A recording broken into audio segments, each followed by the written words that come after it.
Dahil magpapasko na at ito yung isa sa mga namimiss kong kainin sa Pilipinas, yung Poto Bongbong. Yes, at meron nga tayong napanood dito, si Kenelyn Lupig, shout out sa'yo at permission to post. Gagayahin natin yung kanyang Poto Bongbong kasi mukhang madali lang guys. Sundan nyo na lang po siya sa kanyang page at napakagaganda rin ng kanyang mga content, kanyang recipe, ang daling sundan. So sabi nga niya ay isang cup ng malagkit, isang cup ng rice flour, tapos isang condensed milk, isang cup ng condensed milk din yata. At naglagay din siya ng ube. So, ayan, gagamit lang din tayo guys ng ube. Ito, di ko alam kung paano niya ito kinadkad na maganda kasi pagkakakadkad niya parang tubigas. Tapos kinadkad niya nga lang gamit yung cheese shredder. Ayan. Tapos saka, ang maganda kasi dito sa kanya guys, hindi niya na pinahirapan yung magluluto. Ang ginamit niya na lang ay dahon ng saging. Pero dahil wala tayong dahon ng saging sa pagbabalot natin ng ng ating ilulutong Poto Bongbong, ito yung ating dahon ng Japanese ginger na tinago natin kasi nga dahil wala nga saging dito. So ito yung naisip ko, at meron mang saging ako makukuha dito wasak-wasak kasi nga lagi malakas ang hangin dito sa amin, gawa ng malapit kami sa tabing dagat. So ayun guys, ang ginawa niya ay steam lang, kaya madali siyang sundan at madaling gawin. At good thing, lahat ng sangkap ay meron tayo. Lalagay tayo ng isang cup ng ating rice flour. Ito ay bigas, rice flour. Meron tayo ditong dango kona o yung ginagawa nila ditong mochi. Kung 1 cup tong natin ay 1 cup din to. Ayan. Ay, ang daming natira. Okay. Naglagay siya ng condensed milk. At hinalo-halo niya nga lang, no? Mukhang madaling sundan yung kanyang recipe. Kaya nagustuhan ko siya. Tapos, halu-haluin lang daw to guys. Tapos mag-add tayo ng ating ubi, coloring food. Food coloring, ayan. Medyo mapait kasi itong food coloring na to guys kapag dumami. Kaya medyo iingat lang tayo. Tapos mag-add lang tayo ng konting tubig. Unti-untiin lang natin guys, baka lumabnaw. Ayan. Ayan. So, ito yung kadkaran natin, guys. Tingnan natin kung makukuha natin yung ginawa niya. No, sabi niya, kinadkad niya lang daw. Pag ganyan. Ah, nakakadkad siya. Ang galing! Ang galing! Ang galing niya! Oh. Diba? Alang hirap. Kasi kailangan mo palaging hinto. Tapos, pinapatuyo pa nila itong Poto Bongbong, diba? Actually, kasi dati nakagawa ako, nakalimutan ko na, no? Kasi yung kumari ko si Jerry, yan ang negosyo niya, taon-taon, kada magpapasko. Shoutout sa iyo, Maricoy. Medyo mahirap magkadkad, guys. At, buti na lang, 2 cups lang yung ginawa natin. So, eto na guys, yung ube natin na kinadkad. Ayan, kung makikita nyo, napakaganda ng itsura niya. Gawin natin, hindi na lang tayo gagamit ng dahon. Kasi may nakita tayong isang chef na gumawa ng Poto Bongbong. Ang gamit niya ay aluminum foil. So, pwede naman pala yun. Magpo-foil na lang tayo, guys.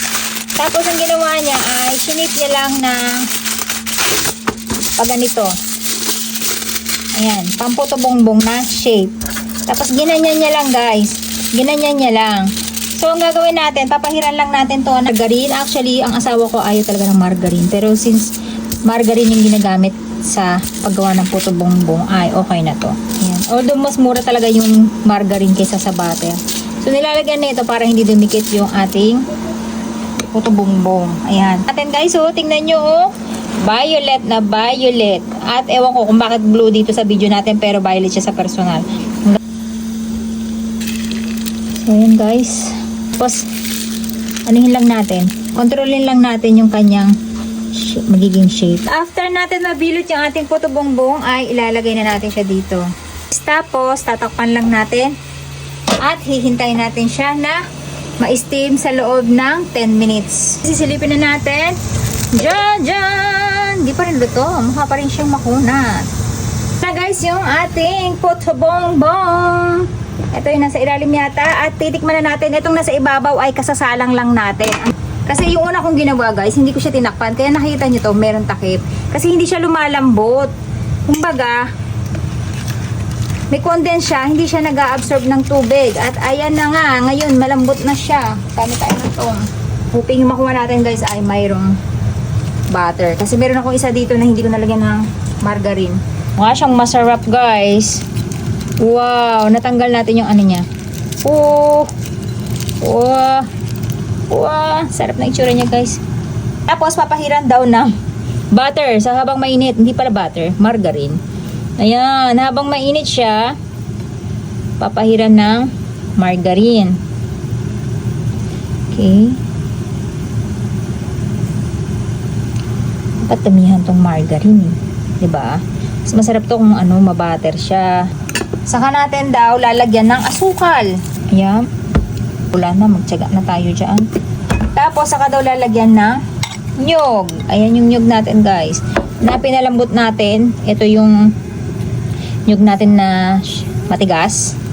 So ngayon malambot na siya. At mas masarap to kung maraming nyog. 'Di ba? Wow! Ang sarap nito guys. Ayan, papatangan lang natin siya ng cheese. So dahil hindi masyadong matamis yung nilagay natin dahil kulang siya sa asukal, ang gagawin naman natin dyan ay mag-a-add tayo ng toppings ng condensed milk. Wee! Yeah! Nakita nyo ba yan guys? Super special! Thank you so much sa'yo, Kenilyn Lupig. At talagang naging special yung ating puto bongbong. So, ayan na guys, yung ating puto bongbong. Sa sobrang kabisihan ng lola nyo, ginabi na tayo. Ang dami ko kasing ginagawa, guys. Ibang video yung ginagawa natin.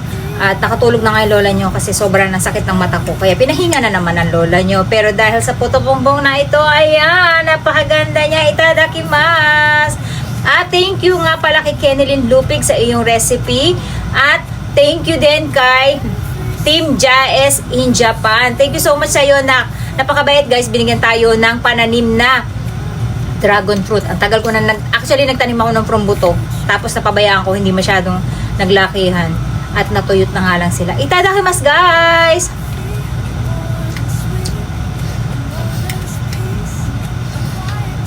Sarap! Grabe guys, ang sarap! Yung nyog at yung cheese, perfect combination. Tapos yung ating condensed milk dahil nga hindi masyadong matamis. Saktong-sakto guys, ang sarap. Madali siyang kainin for me doon sa mga may bata, madali siya ipakain. Kasi alam niyo kung bakit? Malambot. Siguro next time, ang gagawin ko, kasi sa bata perfect to guys, kasi malambot. For me, much better na ang gawin nyo, half lang yun inyong rice powder. And then, 1.5 cup naman yung mochi powder. Para mas, medyo, pang adult yung kanyang tigas. Medyo malambot siya. Pero perfect sa bata. And then sa lasa, perfect guys. Alam nyo ba na every time mag-Christmas, gusto ko umuwi ng Pinas. Dahil dito. Dahil lang sa puto bongbong. Gusto ko na matigan ng puto bongbong. Dahil favorite ko talaga to kada magpapasko. Pero ngayon no need. Meron na tayo. Tapos guys, ang sarap ng cheese. Bagay na bagay yung cheese. Sobrang nakakatakam. Huwag nyo nang hanapin sa Ate Aska kasi wala siya ngayon. Nandun siya, nagbabakasyon sa ate niya. At bukas pa nga siyang uuwi. Pero papatikman din natin siya nito pag uwi niya. Sarap. Alam niyo yung aroma ng ube, aroma ng malagkit, aroma ng nyog, at yung lasa ng cheese natin. Perfect guys. Ang sarap. Napakadaling gayahin ng kanyang recipe. Nagtagal lang ako sa pag-i-steam guys. Kasi nga hindi natin siya binalot ng dahon. Yung ginamit natin ay yung foil. And then napanood ko lang, dumaan lang sa wall ko. Saglit lang siya dumaan. Hindi ko siya pinanood. Ay, ginamit niya foil. Tapos, hindi niya tinakpan, naka-expose yung harapan. So, hindi siya lumambot. Ginawa ko, sinakluban ko na lang siya ng foil para lang ma-absorb niya yung tubig, hindi mag-escape at lumambot siya ng husto. So, ito nga malambot na siya, guys. Kasi yung sa napanood ko na dumaan bigla na nag-foil lang siya, hindi niya tinakpan. Ewan ko kung lumambot o nag-success yung kanya. Pero ito, guys. Perfect. 10 out of 10. 12. Masasabi ko. Texture niya, mas gusto ko mas matigas. Kaya next time, gagawa tayo yung mochi ang mas lamang. 1.5 cup nung ating mochi. So yun guys, try nyo na din. Talagang hindi kayo mapapayat. Ang ilalagay kong recipe sa comment section ay medyo babaguhin natin para makuha nyo yung perfect consistency ng puto bongbong.